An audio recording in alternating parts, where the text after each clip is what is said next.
Oke, Bang Fahmi sebagai pakar praktisi hukum nih, seperti apa melihat ini permasalahan yang lagi diperbincangkan nih di khalayak publik. Artinya ada putusan MA yang memutus bahwa Rezky Aditya menjadi ayah biologis dari anaknya yaitu Keke, dari ibunya bernama Weni Aryani. Seperti apa Bang ketika melihat ada dua pasang kekasih nih menghasilkan anak tapi di luar pernikahan negara dan di luar pernikahan agama, tapi ketika Mahkamah Agung memutuskan berhak menjadi ayah biologisnya, gimana Bang melihatnya Bang?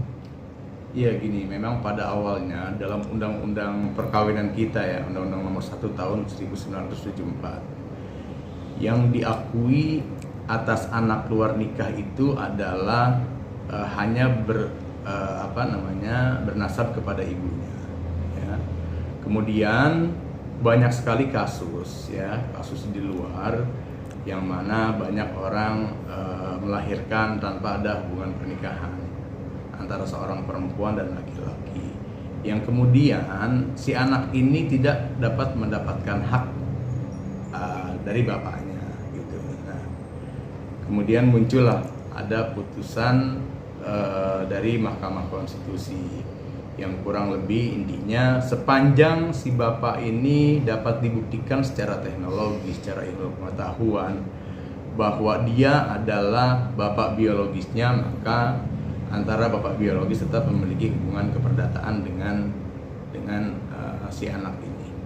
Nah, tapi di sisi lain kita ada ketentuan dalam kompilasi hukum Islam, ya, dalam pasal 99 terutama.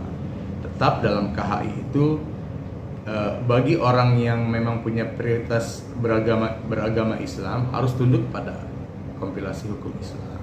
Ya. Dikatakan bahwa anak sah itu ada dua macam. Pertama, anak yang dilahirkan dari hasil perkawinan yang sah. Yang kedua, anak yang dilahirkan dari hasil pembuahan di luar rahim oleh pasangan yang sah. Ya.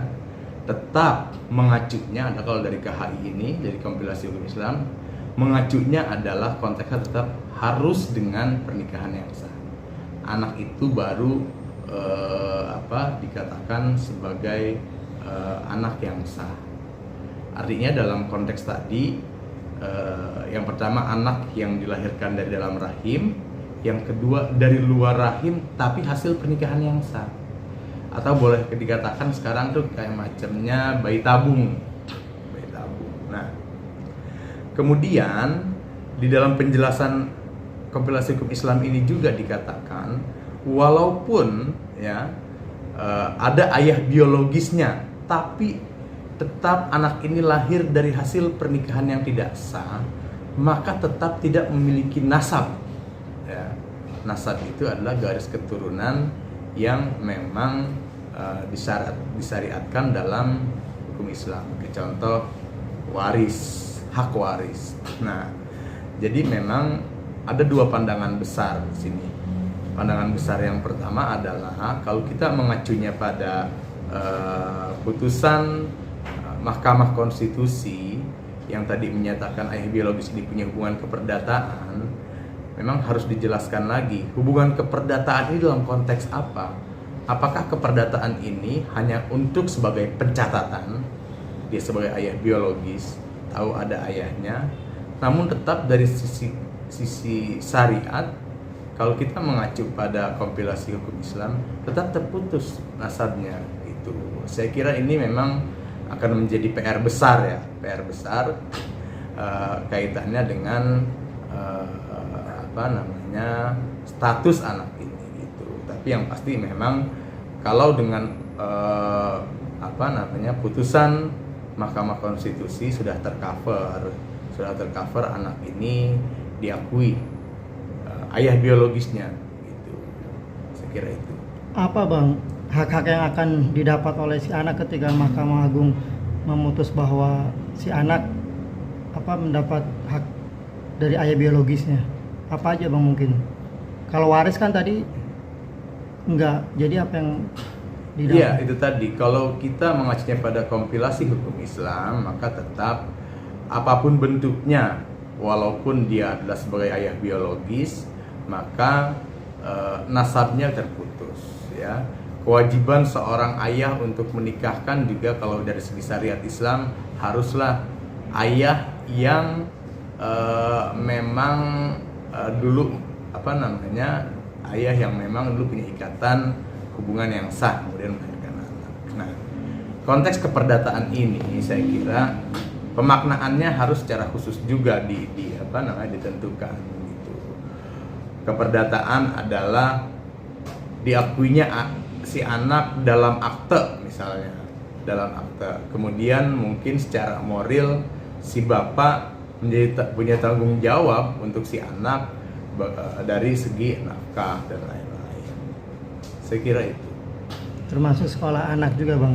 Ya, Pendidikan. nafkah ada nafkah kebutuhan anak, kebutuhan sekolah, kebutuhan kesehatan, kebutuhan penghidupan. Oke, Bang, kalau melihat kasusnya kan si bapak terkesan tidak mengakui. Nah, karena kan dia juga melakukan banding di pengadilan tinggi, terus ini terakhir kasasi. Apakah si bapak punya langkah lagi, mungkin langkah hukum? Apakah ini udah keputusan final dari Mahkamah Agung memutus bahwa si bapak ini ayah biologis dari si anak ini? Iya, saya mengikuti informasinya. Rezeki ini kan tetap tidak mengakui gitu ya, tetap tidak mengakui. Ya, kalau memang dia tetap berkeyakinan bahwasanya tidak ada memang dia bukan anaknya, saya kira memang masih ada upaya hukum lain nih, upaya hukum luar biasa, upaya hukum peninjauan kembali. Ya, kalau memang dia bisa membuktikan bahwasanya anak itu, contoh misalnya, ini kan dulu sudah pernah ada tes DNA. Iya. Ya. Tes DNA ini kan berbicara ilmu pengetahuan, akurasi sifatnya. Kalau dulu saya pernah juga melakukan tes DNA, nanti itu kan akan keluar tuh nilai-nilai dalamnya itu nanti akurasinya itu berapa persen gitu, identik atau tidak identik gitu. Nah, kalau kemudian Reski Aditya tetap berkeyakinan itu bukan anaknya, dia cari aja lagi tes DNA pembanding ya, untuk lebih meyakinkan. Misal baru ada hasil tes DNA satu, dia buat tes DNA lagi, misalnya ada pembanding lagi untuk lebih meyakinkan ya, ada dua pembanding misalnya. Kalau emang dua pembanding ini ternyata nanti tidak akurat, ya mungkin masih ada celah bagi Reski Aditya yang memang dia berkeyakinan bahwa dia bukan ayah biologisnya. Saya kira itu sebagai novum nanti ya, bukti baru pada saat dia mengajukan PK. Bang, berarti kalau mengajukan PK tadi luar biasa ya, peninjauan kembali. Iya. Itu Reski harus tetap mematuhi keputusan Mahkamah Agung nggak Bang untuk memberikan nafkah, terus yang diputuskan dari Mahkamah Agung sendiri? Ya, sebagai tanggung jawab moral seorang ayah biologis, karena ini sudah menjadi putusan kasasi. Putusan kasasi itu adalah sebuah putusan yang sudah dinyatakan inkrah, berkekuatan hukum itu. Memang mempunyai kekuatan eksekutorial. Nah, ya harus dijalankan putusan ini gitu kan, harus dihormati gitu. Kalaupun memang dia masih tidak yakin, tetap masih ada upaya hukum peninjauan kembali di samping itu. Dengan pembuktian dia harus mempunyai bukti baru, bukti novum gitu. Tapi pada titik adanya putusan kasasi itu ya harus dihormati gitu. Bang, apabila Reski Aditya tidak menjalankan keputusan Mahkamah Agung, apakah pihak si anak ini bisa menuntut Bang, atau justru akan melaporkan ke pihak berwajib karena si Reski tidak mematuhi putusannya? Bisa Bang, atau seperti apa?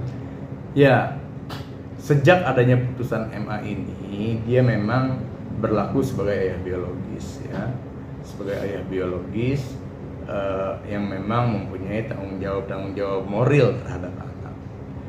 ya memang ada konsekuensi hukum tersendiri kalau misalnya dia dianggap menelantarkan anak gitu. Tapi bukan berarti itu selesai sampai di situ gitu. Kalau memang dia begitu kuat keyakinannya, saya pikir Rezky Aditya ini harus mengambil sebuah terobosan, ya. Dia harus cek DNA ulang, carilah 2 DNA gitu kan. Misalnya ternyata 2 DNA ini memang tingkat akurasinya memang tidak menentukan dia bukan ayah biologis, itu bisa menjadi bukti baru.